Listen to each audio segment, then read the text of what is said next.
Oh, are you ready, guys? Halloween is next Wednesday. Are your pets ready? And are their costumes ready? And are they safe? That's the question this morning. Dr. Elizabeth Welch, Medical Director for Stand for Animals, is with us this morning to discuss, because we do want them to look cute, but we also want them to be safe and to not have costumes that are driving them insane, right? Exactly. So what are we keeping in mind here when we're thinking of our pets' Halloween costumes? So big things, you want to make sure that little Minnie here is wearing a little sombrero that's got little pom-poms on it. Yes. You just want to watch her because these can create little chew toys that they can ingest and can become foreign bodies.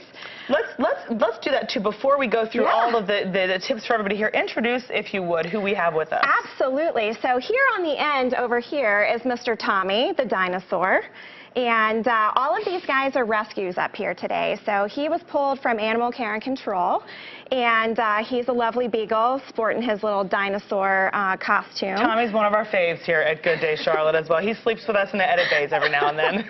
We love to have him come visit. He's awesome. And that costume is perfectly safe, right? I know very safe. His owner Sarah says he doesn't love things on his head, so you just kind of peel it down and he's still a dinosaur, right? You do, and he does have a little stuffing back there in the tail, so just, you know, want to make sure he's not alone wearing it so that he's not chewing it and eating the stuffing. Okay.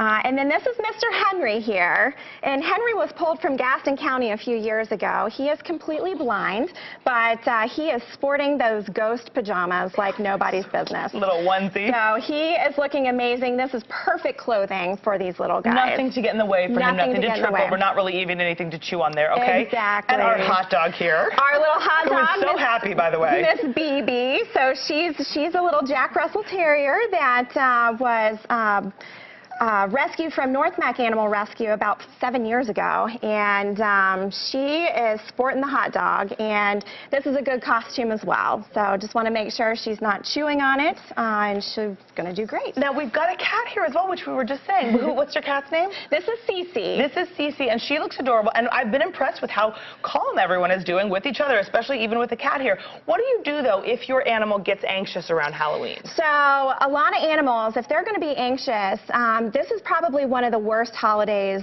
as opposed to, you know, July 4th.